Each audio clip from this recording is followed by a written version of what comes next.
Hey y'all, what's up? It's Ashlyn again. Okay, so here's the deal. I have this stack of books right here that you can see in the background a little bit. And what we're going to do is we are going to go ahead and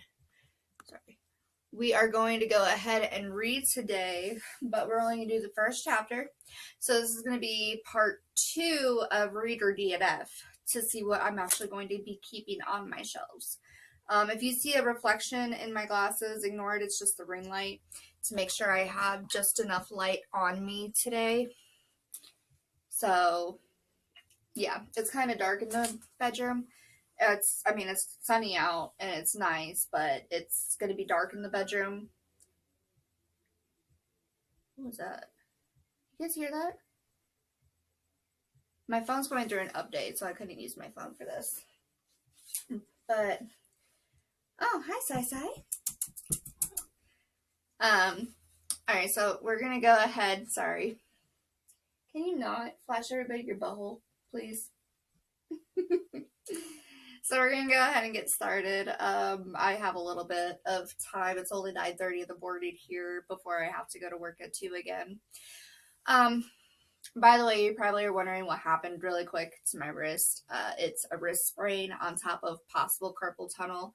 Once the sprain is healed, they will test to see if it's carpal tunnel or not. They're not 100% sure yet.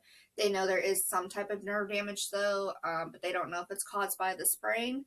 My strength is pretty bad, so it's so fun working at a gas station with this because I can't do half the stuff. So, and last night was terrible. I was at work until 11:30 at night, and it was awful. Hopefully today it's a lot busier, so fingers crossed and pray that it's going to be a lot better today. But let's just go ahead and get started. I apologize. Again, the lighting is probably like horrendous, but it's whatever. You're just going to have to deal with it. But you can see my beautiful wood walls. I mean, come on. They're awesome. All right. So I picked this book up from the library in the free library book, like the free book section of the library. It's called Venus Envy by Shannon McKeldin. I have no idea what it's about, but if you look, I mean, the cover's like really, really interesting. So, it says Rachel Gere is fed up with love. For years she was sure her Prince Charming was right around the corner. Ha, was she ever wrong? And she's got the exes to prove it. Witnessing her parents' perfect marriage, her younger sister's wedding plans in full swing, and her brother's quickly growing brood, Rachel can't even go home anymore. It's just another reminder of how she's failed at love. So Rachel's devoting her life to meaningful pursuits like her customer service job at the bank and volunteering everywhere from the local dog shelter to a soup kitchen. She's also determined to ignore handsome firefighter Luke Stanton, who suspiciously opens up a new account once a month. Every time! I guess the update's down on my phone. Enter the goddess Venus. Forced by her ordinary father Zeus into fairy godmother servitude, Venus is only a few love life fixes away from returning to Mount Olympus, and she's not about to let some reluctant mortal stand in her way. Venus has found the perfect man for Rachel, Luke. He's got a great job and a great bod, and best of all, he's definitely interested. Rachel's friend Hannah is not so sure Venus has Rachel's best interest in mind, right? Between Rachel's sabotage and Hannah's mistrust, Venus has her hands full. Sexy, sassy Venus is a force to be reckoned with. This goddess always gets her man, even if she's trying to get him for someone else. Armed with her extraordinary goddess powers, well, the few she has left since Zeus got through it with her, a killer wardrobe, and the goddess Bible cosmopolitan, Venus sets out to turn Rachel's orderly life upside down in the name of true love. So, okay, I did expect that. Hopefully this is good. I hope it's good. I don't know, though. It doesn't sound, if I'm being honest, it doesn't sound that great. I literally just picked it up due to the cover. It says, to John, my love, my life, my future chauffeur, 143. To Jesse and John Michael, the best kids ever. Alright, so Venus Zonus. I don't even know what that says. But this is chapter 1, so. It's not every day a fairy godmother gets to pick her next victim, godchild. Actually, today's not good for me either. I'm so bored with the whole thing. I could just spit. It's the same every single time. Pick a loser human female from the crowd, try to convince her she can be all she can be, and then wait until she gets it through her thick skull. Then you move on to another godchild and go through the same process again. Ad nauseum. So, in an effort to keep from flinging myself to my death from the next skyscraper I come across, an impossibility since fairy godmothers can't die, unfortunately, I've decided to liven things up by using a different method for choosing my next godchild. Something more interesting. No, interesting isn't the right word. Entertaining. Definitely entertaining. I just haven't figured out how yet. I'm off to my favorite pastime, creative retailing. Retailing being shopping for basics like Jimmy Choo's micro minis and that incredible Prada bag that is so on my must-have list. Creative because fairy godmothers don't have a clothing budget, and no, I don't shoplift. That would be unethical, and I am ethical if nothing else. Although occasionally that depends on who's defining the word ethical. All that counts is that I uphold the standards of my position, even if I hate my position.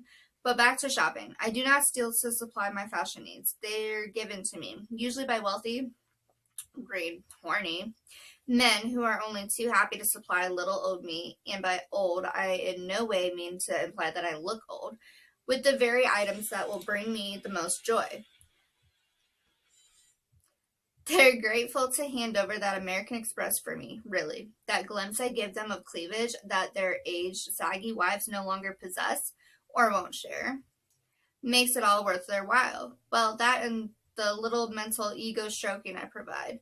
It's just one of my many skills. I tell them how wonderful they are, how viral, how overwhelmingly hot. Never underestimate the power of a well-placed psychic suggestion. I may walk out of that boutique with the shopping bag full of my favorite designers, but the men who fill those bags for me walk out feeling stroked and stoked and larger than life. And after that, I'd bet they're so fantastic in bed that their wives' girlfriends don't even notice the $500 women's clothing charge on the credit card.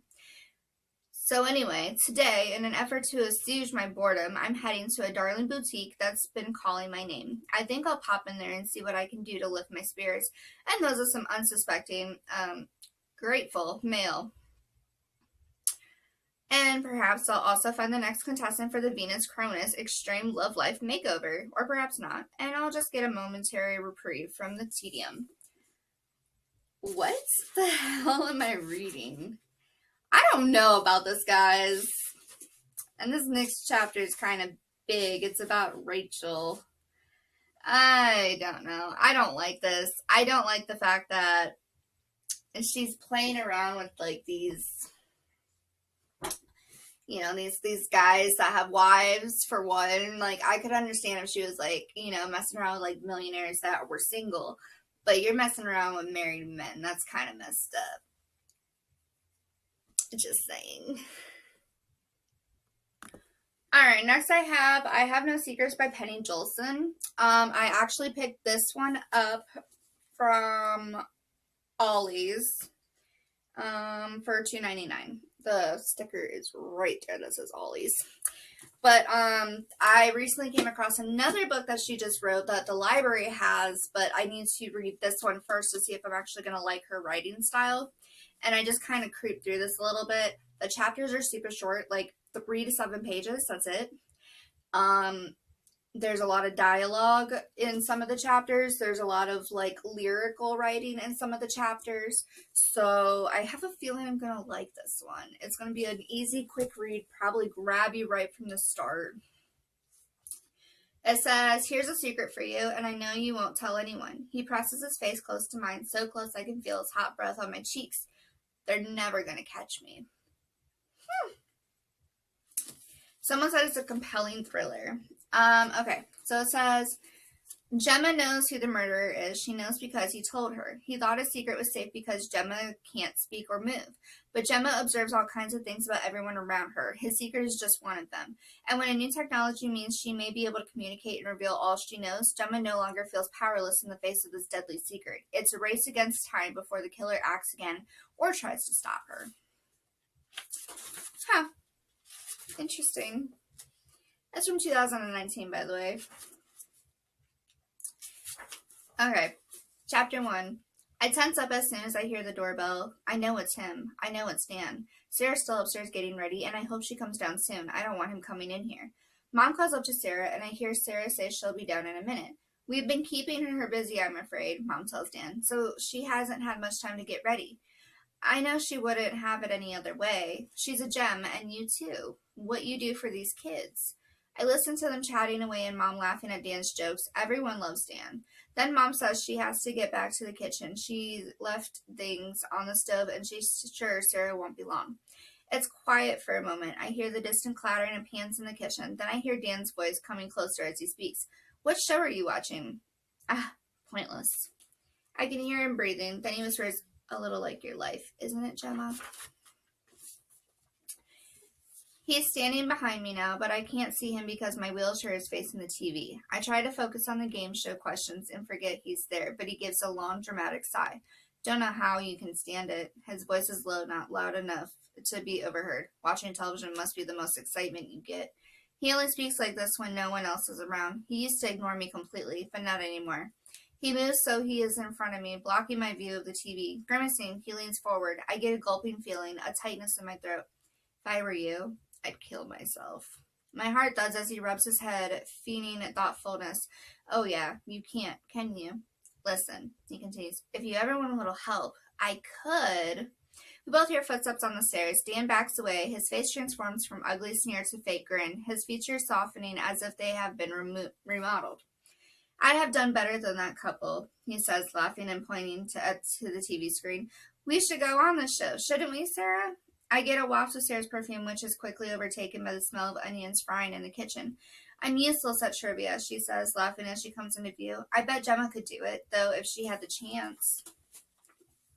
I don't know about that. Although I do sometimes get the right answers, it's possible I'd be better than Sarah. She's an awesome aide, but she's not too smart when it comes to general knowledge or boyfriends. Out of the corner of my eye, I see her kiss Dan softly on the lips. My own mouth suddenly feels dry. The couple playing pointless have been eliminated. They look very disappointed. Dan and Sarah only have eyes for each other. Ready? You look stunning, babe. She nods and turns to me. Her eyes are sparkly, her cheeks flushed. Bye, Gem. See you in the morning. See you, Gemma, says Dan. He winks at me. That was just the first chapter. That was 3 pages, guys. 3. She's in a wheelchair. Okay, so we have this. She can't speak. She can't move. She's in a wheelchair. Her aides, she lives with her aide and her mom, or her mom and her aide, or her mom's aide, or her aide's mom and her. And the boyfriend clearly does not like her, so he's already, suspect number 1. Because it looks like she's going to get, if you look, it looks like she's going to get locked somewhere. I don't know. It's weird. Definitely a keeper, though. For sure. 110% for sure. Okay, so I just looked at the next one to see how many pages are in the chapter. They're literally 1 page or 3 pages in the chapters. So another super quick, and that's one thing I really love about books is when they're short chapters, but when they're 1-page chapters, I don't like that. It makes me think that they need to get their chapters quicker, so I don't know. But this is called 14 Ways to Die by Vincent Ralph. It says 1 killer, 13 victims, 1 million views. You have to murder at least 3 people to be called a serial killer. The Magpie Man is looking for his 14th victim. When Jess was 7, her mother was murdered by the Magpie Man. She was the first of his victims, but not the last. 10 years later, the killer is still at large, and Jess applies to appear on an internet reality show in which she'll be filmed once a week for a whole day. All her social media, every text, and all personal interaction will be seen by viewers. She knows this is her chance to remind the public of what she has lost and to finally find the vital clue that will lead her to her mother's killer.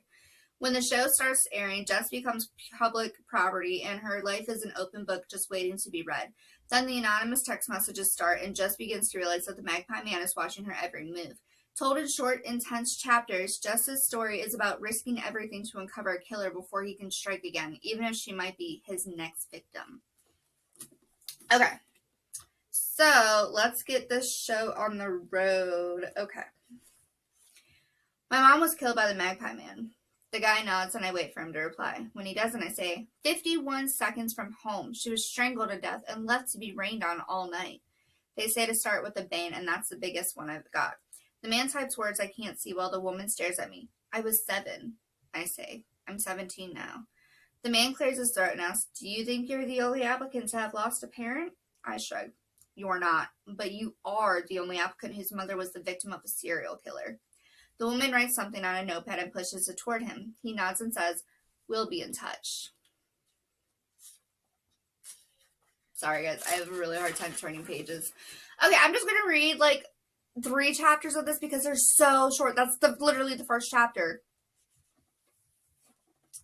My name is Jessica Simmons, and I'm not your average internet star, but then I guess this isn't your average internet show. The ads say it's something different, a real look inside the lives of real people. No scripts, no airbrushing, no scenes set up for your entertainment. Just you and a camera crew and whatever you want to show. If this was halfway through the story rather than the start, I guess you call it a twist because I'm not the kind of person to stream their life on YouTube. You'll have to take my word for it that this is out of character for me. Mom was 32 when she died, the first victim of a man they still haven't caught. Number 1 on a list that now stretches to 13. So if you ask why I want to be one of the 5 people to star in a new online show about them and only them, it's pretty simple. I want to catch the Magpie Man, and this is how I'm going to do it. Okay, this is going to be the last chapter I read of this. It's been so long since Mom died that sometimes I doubt my own memories. Even though the house is full of her pictures and her echoes live in the cracks down Dad's face, it was Dad who gave the murderer his name. He said the Magpie Man liked shiny things, and Mom was the shiniest of all. He said she'd been borrowed. Like a library book? I'd asked, and he said sort of, but without a date to bring her back. Now I realize it was for his benefit as much as mine. When a husband loses his wife, the last thing he needs is a kid asking questions.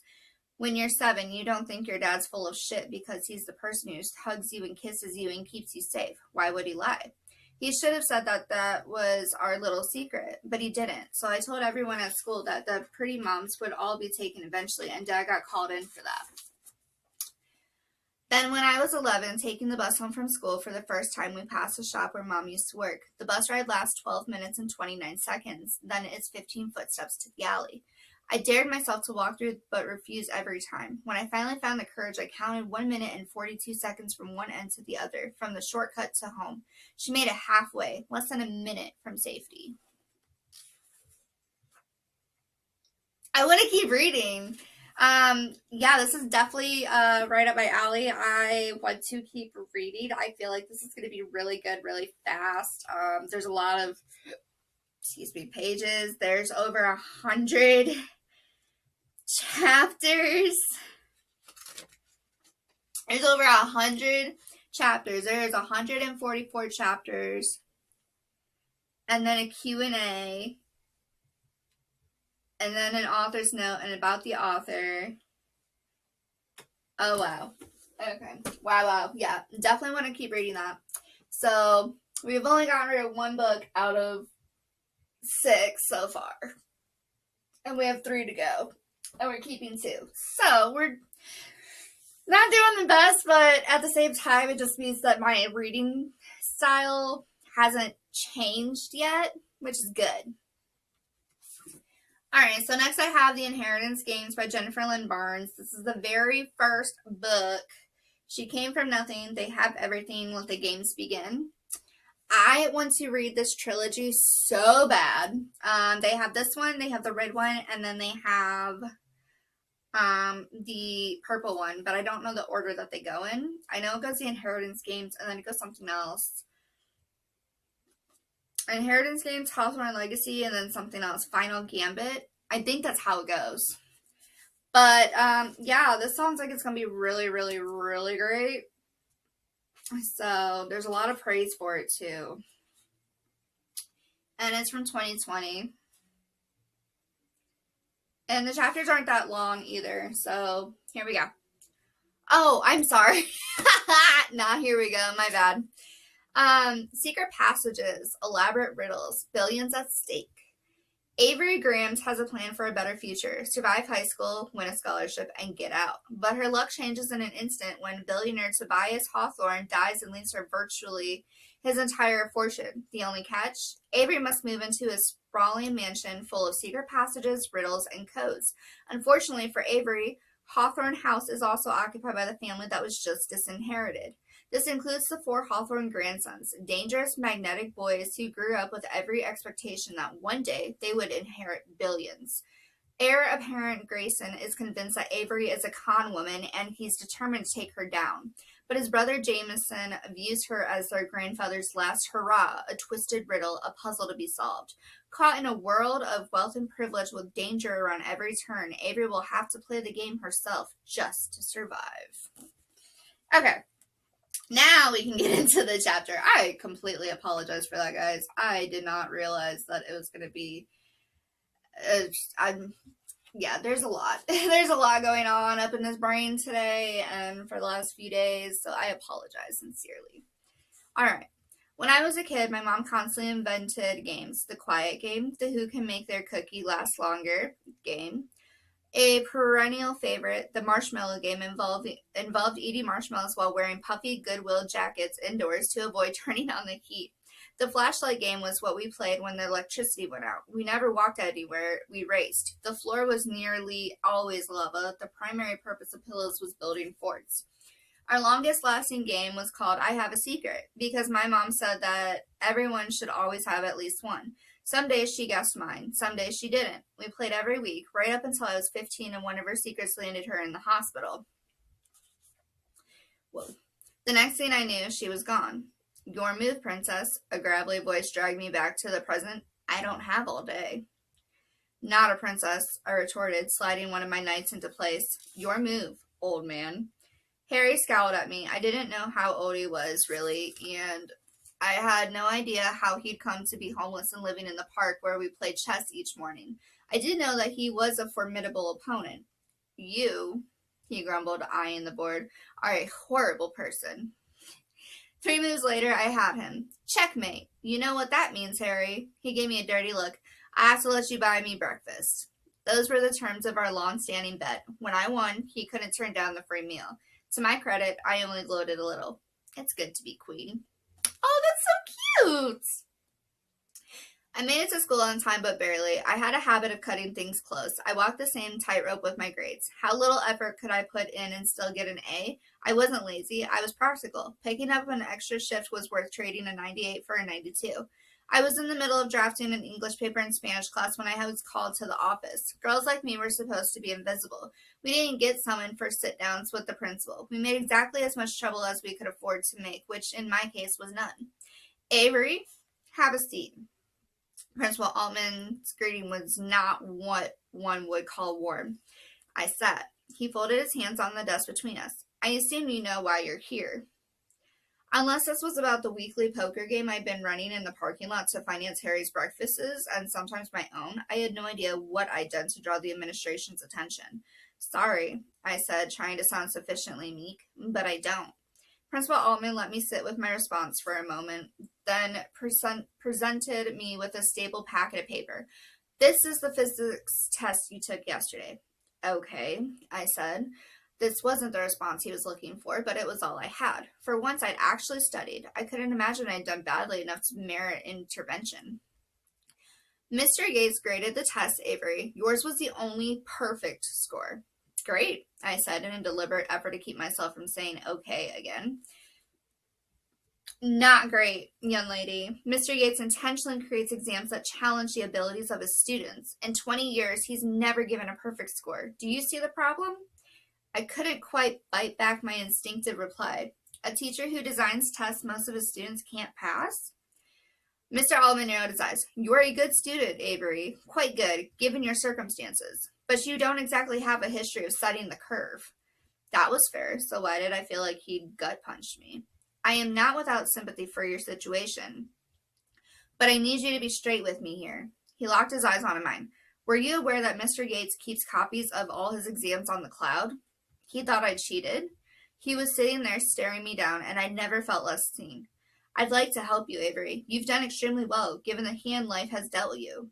I would hate to see any plans you might have for the future derailed. Any plans I might have?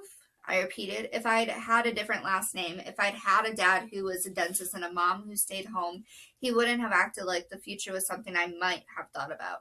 I'm a junior. I'll graduate next year with at least 2 semesters worth of college credit.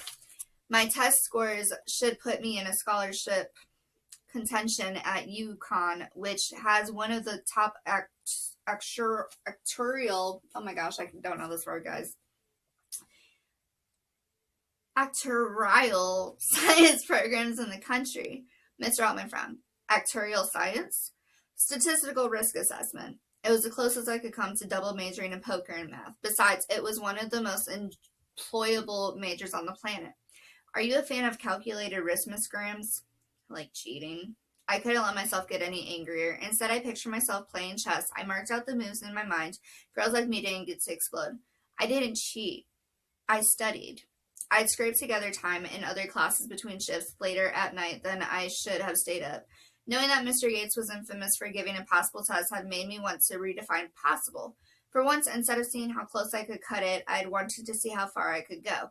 And this was what I got for my effort, because girls like me didn't ace impossible exams.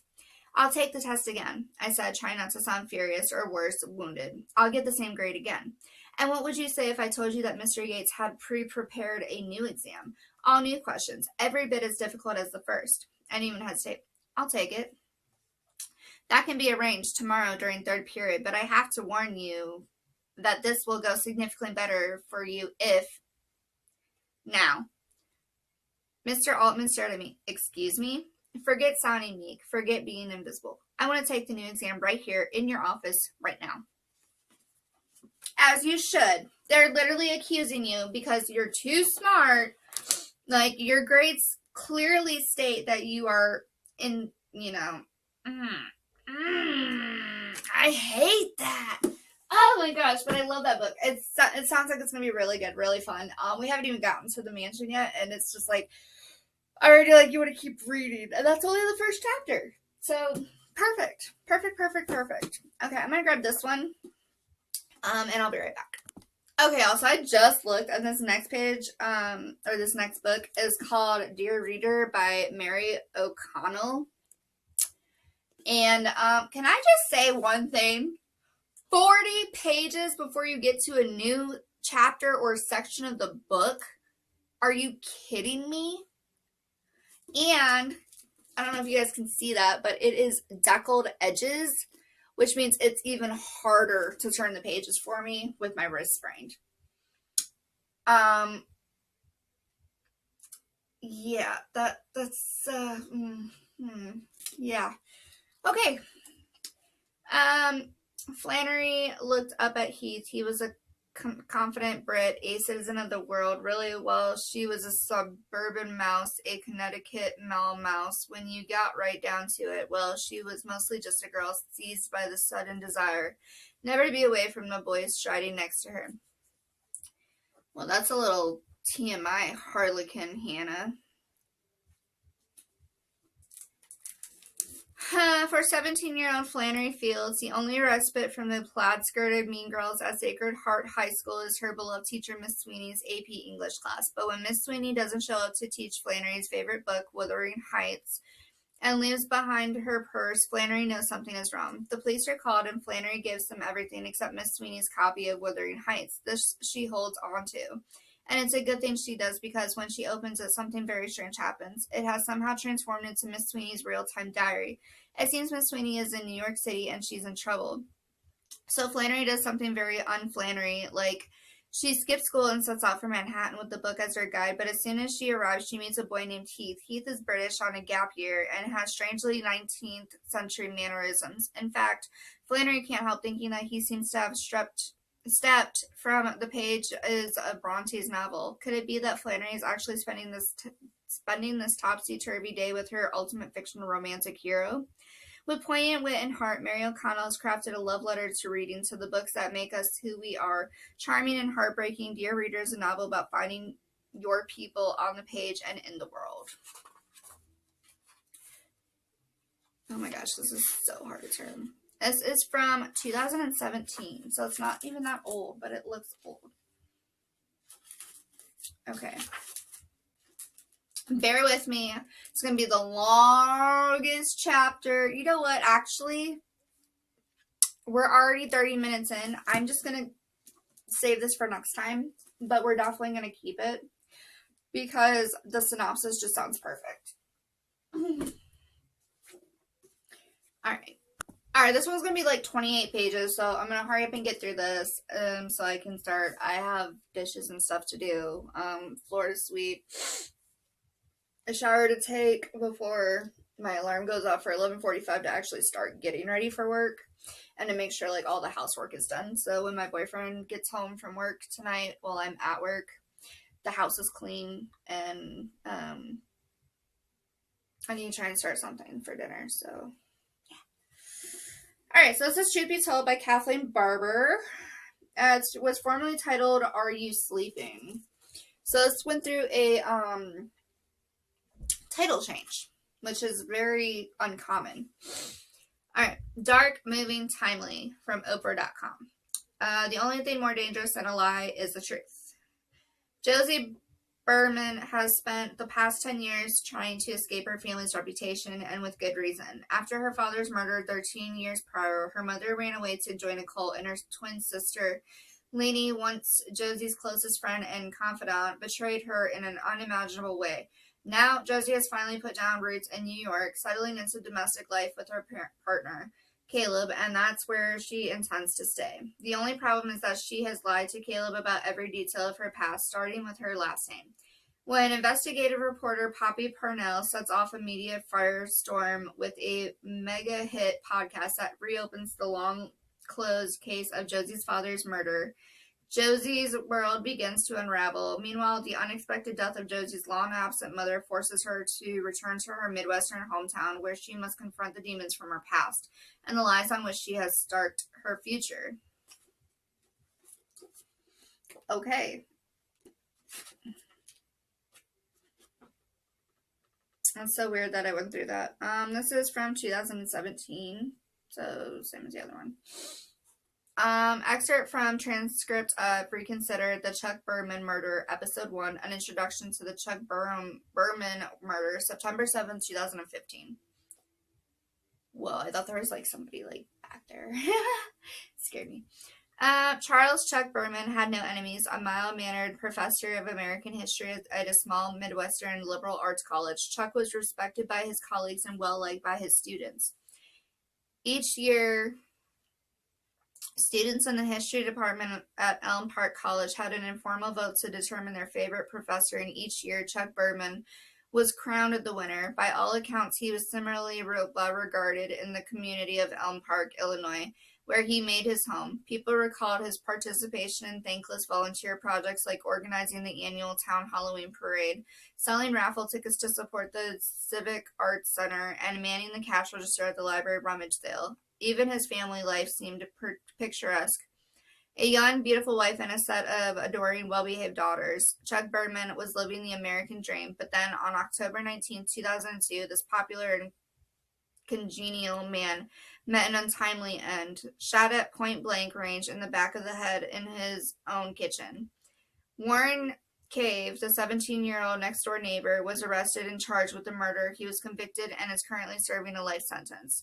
Chuck Berman's murder was a shocking, senseless crime, but at least justice has been served, right? Right. But what if Warren Cave didn't do it? What if he's spending his life in prison for a murder he did not commit? My name is Poppy Parnell, and this is Reconsidered, the Chuck Berman murder. I'm going to spend the next several weeks investigating these questions and others that may arise. My goal, to take a hard, unflinching look at the scant evidence that might have convicted an innocent man, and to perhaps uncover the truth, or put to rest any lingering doubts about what really happened that fateful night in October 2002. I hope you'll join me for the ride. Alright, I'll be right back. Alright, y'all, sorry about that. Not feeling the best, so no work today. Alright, now we're officially on chapter 1. Nothing good happens after midnight. At least that's what A used to tell us whenever we begged for later curfews. We would scoff and roll our eyes and dramatically pronounce she was ruining our social lives, but over time I came to see the wisdom in her words. Trouble is the only thing that occurs between midnight and sunrise. So when my phone rang at 3 o'clock that morning, my first thought was, something bad has happened. I instinctively reached for Caleb, but my hand grasped only cool sheets. Momentary panic fluttered in my throat, but then I remembered Caleb was 3 weeks into a trip overseeing aid workers in the Democratic Republic of the Congo. Still half asleep, I dimly worked out it was 8 o'clock in the morning there. Caleb must have forgotten about the time difference or miscalculated it. Frankly, neither mistake seemed like him, but I knew how draining these trips were on him. The phone rang again, and I snatched it up with a hurried greeting, eagerly anticipating Caleb's familiar Kiwi accent, the soft rumble of his voice saying, "Joe, love." But there was nothing. I sighed in frustration. Caleb's calls from abroad were always marked with exasperating delays, echoes, and strange clicks, but they had been particularly difficult on this trip. Just gonna say right off the top, I do not like the font size of this. I would probably try and find this in like audiobook form. Just saying. Because the print is like this big, and it sucks. Hello, Caleb? I think we have a bad connection. But even as the words left my mouth, I noted the lack of static. The connection was crisp, so crisp, in fact, that I could hear the sound of someone breathing. And something else. What was that? I strained to listen and thought I heard someone humming, the tune familiar but unplaceable. A warning tingle danced up my spine. Caleb, I said again, even though I was no longer convinced my boyfriend was on the other end of the line. I'm going to hang up. If you can hear me, call me back. I miss you. I lowered the phone, and in the second before I pushed the disconnect button, I heard a hauntingly familiar feminine voice quietly say, I miss you too. I dropped the phone, my hand shaking and my heart thundering against my ribcage. It was just a bad connection, I told myself. Those had been my own words echoed back at me. There had been no two. It was 3 in the morning after all. It hadn't been her. It couldn't have been. It had been nearly 10 years. She wouldn't call me now. Not like this. Something bad has happened. I grabbed the phone and checked my call log, but there were no clues, just a vague unknown caller. Something bad has happened. I thought again before sternly ordering myself to stop. It was only Caleb, only a bad transcontinental connection, nothing that hadn't happened before. But it still took me 2 doses of NyQuil before I could fall back asleep. I'm just gonna pause it right there because this chapter's like so long and we're already almost at 40 minutes. Actually, no, I'm gonna keep going until I get to the dots, which is in like 4 pages. It was almost 11 by the time I woke, and in the light of day, the mysterious early morning phone call seemed like nothing more than a bad dream. I fired off a quick, confident email to Caleb. Sorry we had such a bad connection last night. Call again soon, XOXO. And laced up my running shoes. I paused in the doorway of the Cobble Hill brownstone to chat about the weather with the elderly woman who lived on the first floor, and then took off toward the Brooklyn Heights promenade. I am so sorry about the dog barking. It is like 10:30 now, so everybody's getting up and the dog has to go to the bathroom, and he barks at literally everything, including a leaf.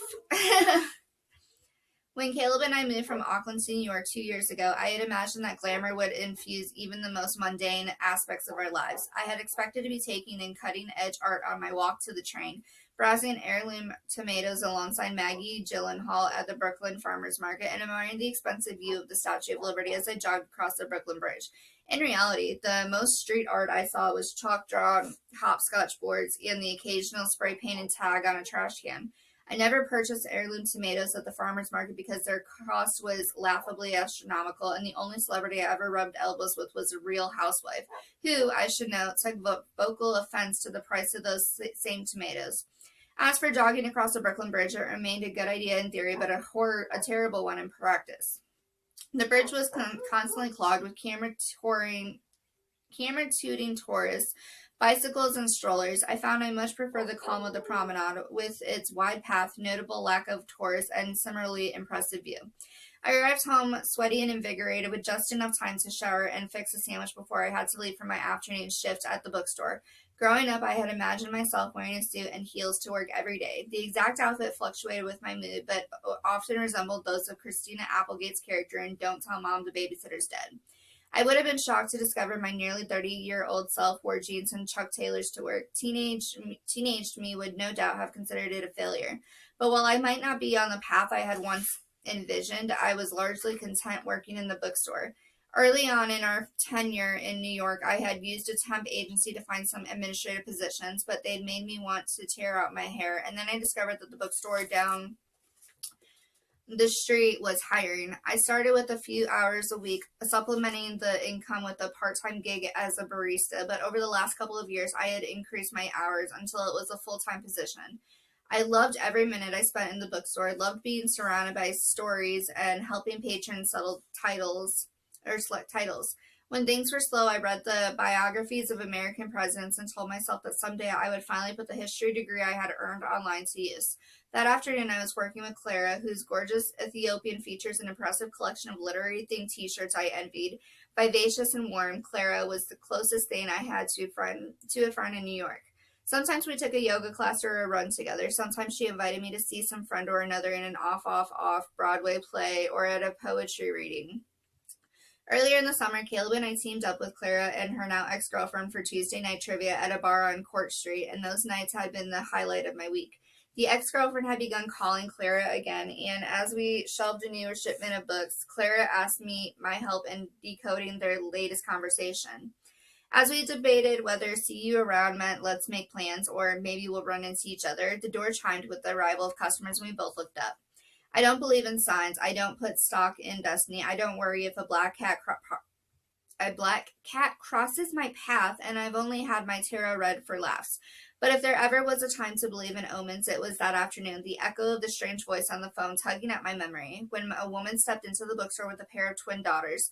My vision tilted and my knees went weak. I had to clutch a nearby table to avoid collapsing. Hi, the woman said. I'm looking for Nancy Drew books. Do you carry them? I nodded mutely, unable to tear my eyes away from the twins. It wasn't that they looked like us, not at all. They were blonde with freckled cheeks and big dark eyes, near polar opposites of our ink-colored hair and blue eyes. Beyond that, the girls were clearly at odds, sulking and exchanging the occasional blow behind their mother's back. Lady and I never fought like that. Not until we were older, that is. But there was something about them, an emotional charge they carried that robbed me of my senses. Sure, Clara said, stepping around me to their assistance. Let me show you. I excused myself to the bathroom to avoid staring at the girls. I pulled my phone from my pocket and checked the call log again. Unknown caller. What if it hadn't been Caleb? Could it have been Lainey? It had been almost a decade since I had spoken to my sister. Something had to be wrong if she was calling me. By the time I emerged from the bathroom, the twins and their mother were gone. I know, right? Clara said sympathetically. Twins always give me the creeps, too. Probably residual trauma from watching The Shining at the tender age of 8. The Shining? I repeated, still shaken. I had read the book, but couldn't recall any twins. You're kidding me. You've never seen The Shining? My older brothers watched it all the time. They used to chase me around the house shouting, Red rum, red rum. Clara smiled and shook her head affectionately. Those assholes. I'm an only child. No siblings to force me to watch scary movies. Well, you're really missing out. What are you doing tonight? Unless it's something awesome, we're absolutely having movie night at my place. I readily agreed for some reason, not wanting to be alone that night more than I'd ever admit, and the movie served as an effective distraction. That is, until I checked my email and saw Caleb had responded. Sorry, love, didn't call last night. Internet signal has been too weak to make a call for days now. Things are going well here, work-wise. We're on schedule. Should be home in another week or so. We'll update soon. Would kill a man for a solid. Missy Bunches, love you. Caleb's email chilled me more than the creepy happenings at the Overlook Hotel. If it hadn't been him on the phone, I was certain it was Lainey. A barrage of memories crowded my mind. Lainey spinning like a top under a night sky, sparklers held in each extended arm. Lainey slamming the bedroom door in my face, her eyes bloodshot and her mouth a grim line.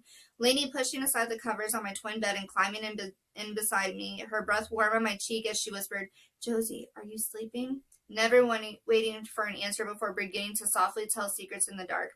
Josie Posey, I have to tell you something, she had said on one such occasion, the timbre of her voice teeming with conspiratorial excitement. But you have to promise me it stays between us. Anything said here in this bedroom stays between us, always. Always, I agreed, hooking my ring finger around hers and our secret sign. I promise. Lainey's secret had been that she had kissed the 18-year-old leader of our tennis day camp behind the municipal building that afternoon, a shocking revelation given that we were 13 that summer and that she had somehow managed to charm the good-looking boy away from his duties. I had been scandalized, hissing something about our parents not being happy about that. They don't have to know. Remember, between us, always. Always. Her voice was so clear in my mind, it had to have been Lainey. Would she call again? And if she did, would I be ready to answer? Okay, so it sounds like you have like a kind of difficult relationship with your sister. So, yeah, that one actually seems like it's going to be really good. But like I said, the font of it just, it makes you, I don't want to say bored per se, because the storyline is like really good and it keeps you enticed. But the font itself is just really tiring to read because of how small it is. And I want people to take into consideration when they do books, like write books and stuff, like authors, your font needs to be a little bit bigger than having to squint to read everything. I know you want to put as many words on the page as possible, but at the same time, I open a book and it's got like little font and it's like a bunch of freaking lines, like it's over at least 300 or 400 words. I don't even really know. I don't know. Just the font itself is really important, just so you guys know. But the book that I'm really most interested in reading would have to be, see, I don't know. I guess the one that I really, really want to read, like, right this second to learn more about would literally have to be between I Have No Secrets or 14 Ways to Die. And I Have No Secrets is a thriller, and 14 Ways to Die deals with a serial killer. If I went off of cover and not title, it would definitely be this one. If I went off of title and not cover, that's really difficult because, like, that's what got me interested when I picked this one up from Ollie's, is it's I Have No Secrets. That's all I saw when it was out like that. I was like, oh my gosh, this sounds so good. But 14 Ways to Die, I mean, I'm always for, like, death in a book, which is really morbid of me, but it's so true. And then, like, next would probably be, I would listen to this one because of the font size. It's just too difficult. And this one I would definitely read as well. So we have 4 winners and 1 loser. Wah, wah, wah. Venus Envy is actually our loser. Sorry, guys. I just can't do the promiscuousness in it with the married men. That's just disgusting and terrible and not something that I like.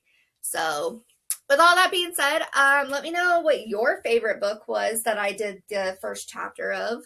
What would you DNF? I really want to know. I think it'd be great to know.